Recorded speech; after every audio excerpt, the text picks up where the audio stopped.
Nabiku Muhammad pemimpinku.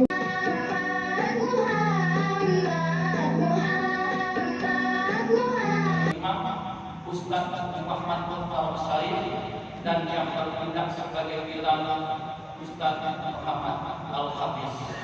Bapak-bapak, saudara-saudara yang mulia, mungkin itu saya dapat sampaikan. Demikian kurang kami mohon maaf. Billahi taufiq wal hidayah. Wassalamualaikum warahmatullahi wabarakatuh.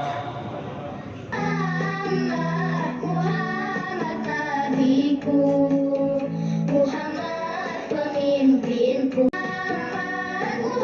سيئات أعمالنا من يهده الله فلا مضل له ومن يضلل فلا هادي له. أشهد أن لا إله إلا الله وحده لا شريك له وأشهد أن محمدا عبده ورسوله لا نبي بعده. اللهم صل وسلم وبارك على سيد المرسلين وعلى آله وصحبه أجمعين. فيا عباد الله إني أوصيكم ونفسي بتقوى الله فقد فاز المتقون. فقال الله تعالى في القرآن الكريم: أعوذ بالله من الشيطان الرجيم، بسم الله الرحمن الرحيم. اعلموا أنما الحياة الدنيا لعب ولهو وزينة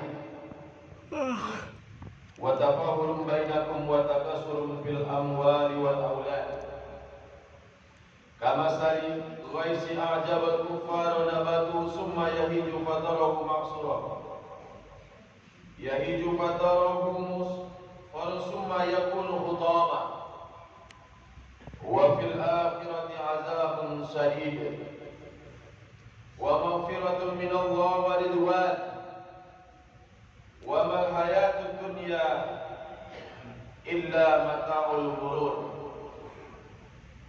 وقال الله تعالى في آيات أخرى: يا أيها الذين آمنوا قوا أنفسكم وأهليكم نارا إلى الآية. صدق الله العظيم. Masyarakat muslimin sidang jamaah Jumat yang dimuliakan Allah, kembali pada kesempatan yang mulia ini, Sayyidul Ayyam, hari daripada segala penjuru hari, Allah kembali memberikan kita berbagai macam nikmat. Allah kembali memberikan kita kesempatan. Allah kembali mengamanahkan kepada kita, sehingga sampai saat ini, sampai detik ini, kita masih bisa menghela nafas kita. Kita masih bisa hidup di dunianya Allah. Maka dari berbagai macam banyak nikmat yang Allah telah berikan kepada kita, maka sudah selayak dan sepatutnya kita mengagungkan Allah, membesarkan Allah, mengucapkan kalimat tahmid, Alhamdulillahirabbil alamin. Salah satu ungkapan ataupun ucapan pertanda kita bersyukur kepada Allah Subhanahu wa taala. Namun tidak terlepas dari sebatas mengucapkan dengan lisan, tak lain dan tak bukan kita iringi dengan perbuatan, kita iringi dengan aktivitas kita, pertanda kita berterima kasih kepada Allah Subhanahu wa taala. Dari sekian banyak nikmat dan titipan dari Allah, sudah sepantasnya, sudah seharusnya kita pergunakan nikmat itu di jalan-jalan yang diridhai oleh Allah Subhanahu wa taala. Karena yakin dan percayalah hadirin yang dimuliakan Allah, hanya dengan mempergunakan nikmat di jalan yang diridhai Allah akan mendatangkan ketenangan dalam kehidupan ini, akan mendatangkan kenyamanan dalam kehidupan ini, dan akan merasakan barokahnya nikmat yang diberikan oleh Allah kepada kita. Mudah-mudahan senantiasa setiap saat, setiap waktu kita perbaharui cara dan bagaimana bersyukur kepada Allah Subhanahu wa taala.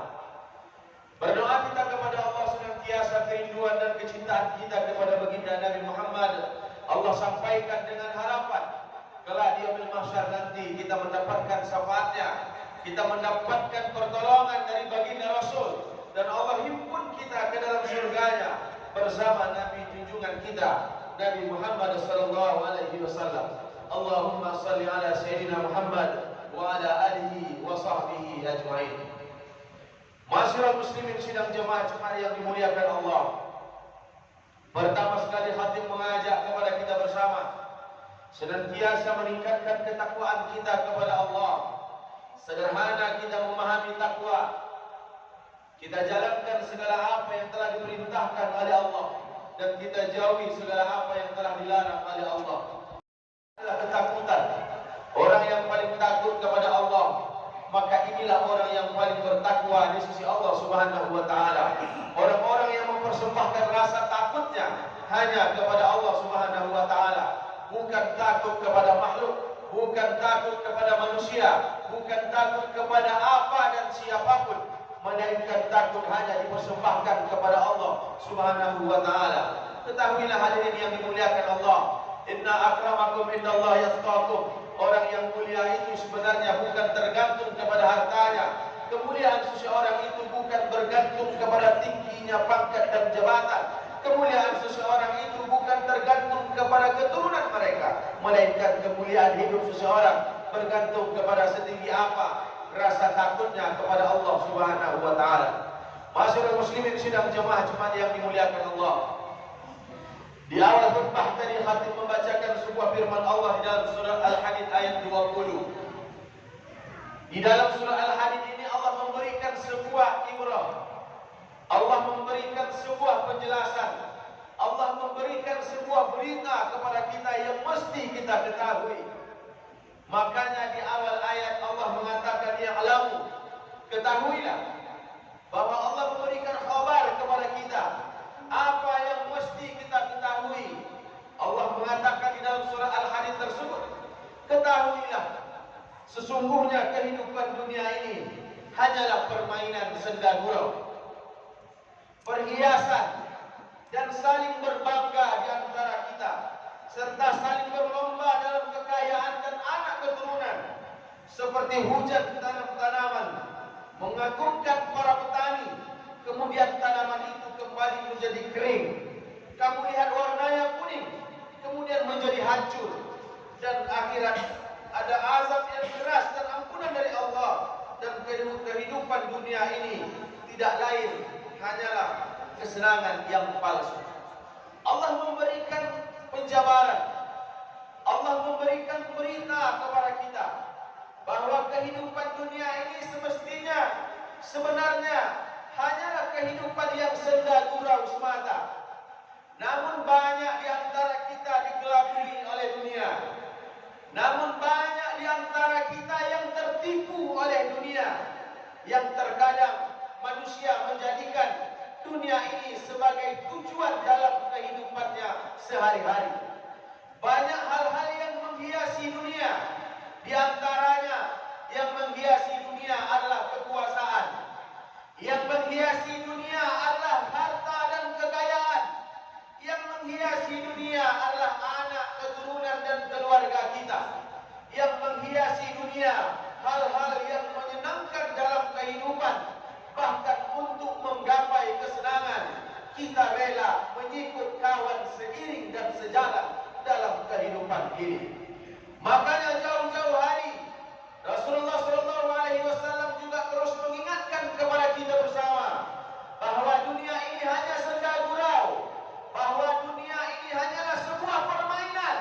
Allah juga menekankan di dalam surah Al-Hadid ini, Allah memberikan penjabaran, Allah memberikan pemahaman dan peringatan kepada kita bahwa dunia hanyalah senda gurau dan permainan semata.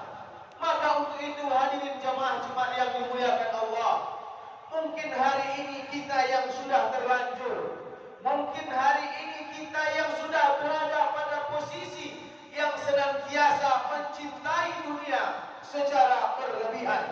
Bahkan ketika kita sudah mencintai dunia secara berlebihan, maka muncullah dalam kehidupan ini menghalalkan segala cara untuk mendapatkan kesenangan dunia.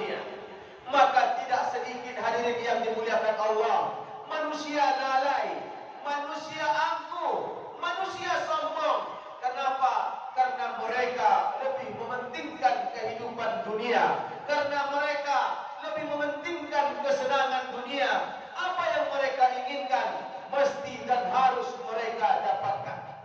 Masyaallah muslimin, sidang jamaah Jumat yang dimuliakan Allah.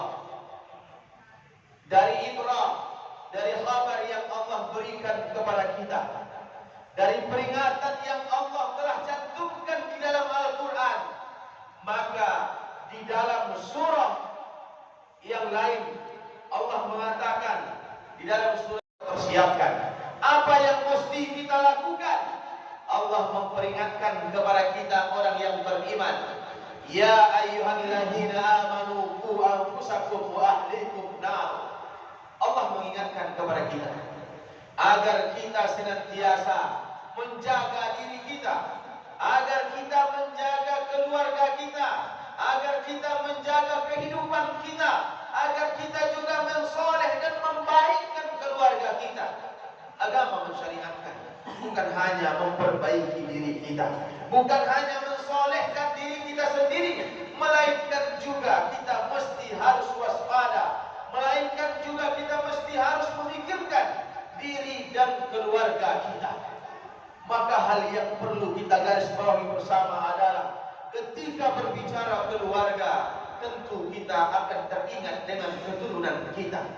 Ketika Al-Quran memperingatkan kita untuk menjaga keluarga kita, hal yang paling terpenting adalah anak keturunan kita.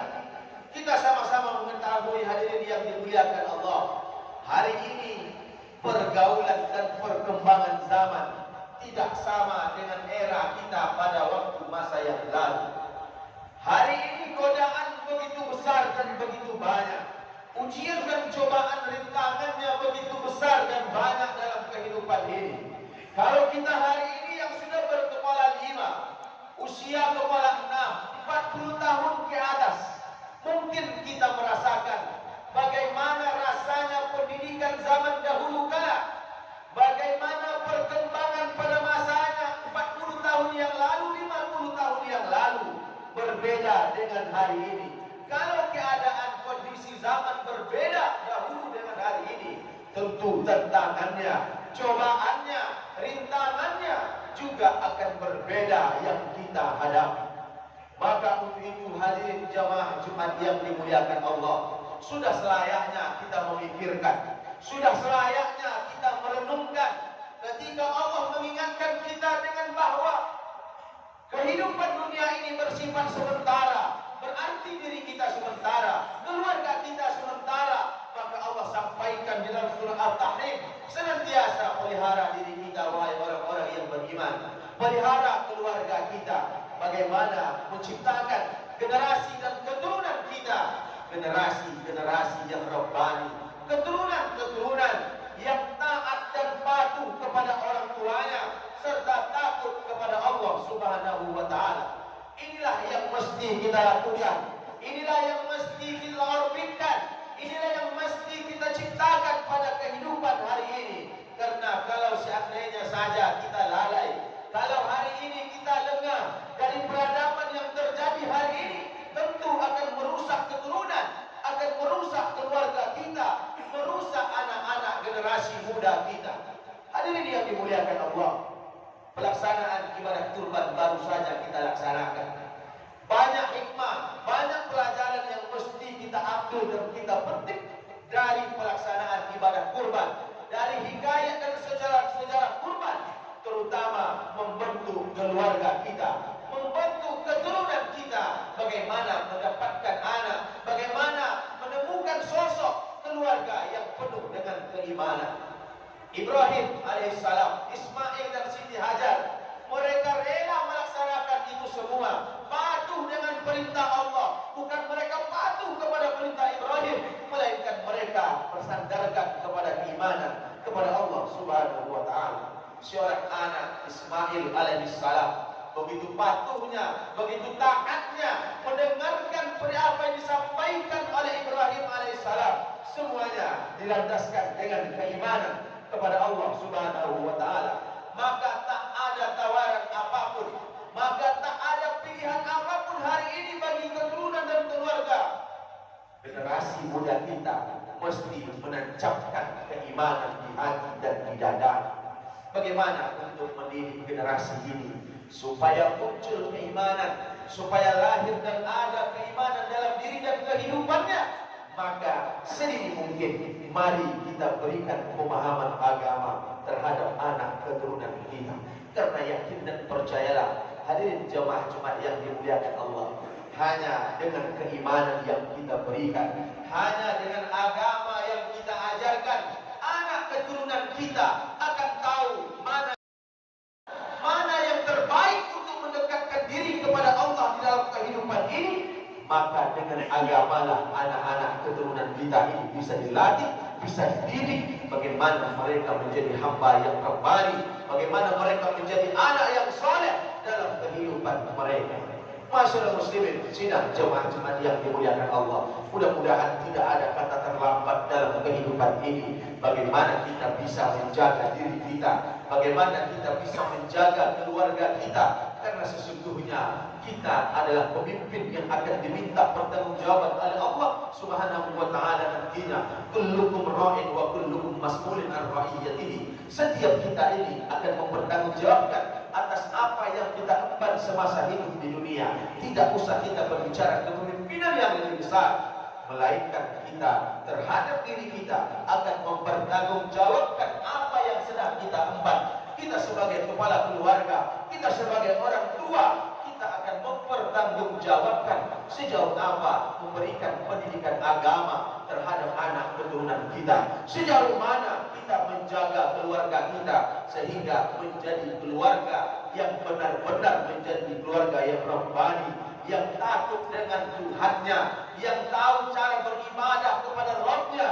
Tentu diri kita memiliki tanggung jawab yang begitu besar. Tentu kita memiliki tanggung jawab yang harus kita pikul di hadapan Allah Subhanahu wa taala. Mudah-mudahan peringatan yang Allah berikan kepada kita bersama melalui Al-Qur'an menyatakan dalam surah Al-Hadid ayat 20 mampu memberikan kita pembelajaran, bisa meneguhkan hati kita, bisa menjadi pembelajaran yang paling berharga bahwa ini peringatan yang Allah berikan kepada kita untuk menjaga diri kita, bahwa kehidupan dunia bukanlah untuk selama-lamanya. Kalau hari ini kita menjadikan kehidupan dunia menjadi kehidupan yang skala prioritas dalam hidup ini, maka lenyapkanlah, hilangkanlah kehidupan yang selalu ingin menggapai kesenangan dunia, karena sesungguhnya kehidupan akhirat adalah kehidupan yang abadi, yang mesti kita persiapkan baik oleh diri kita maupun keluarga kita ataupun keturunan kita nanti. Faktabiru ya ulil absar la'allakum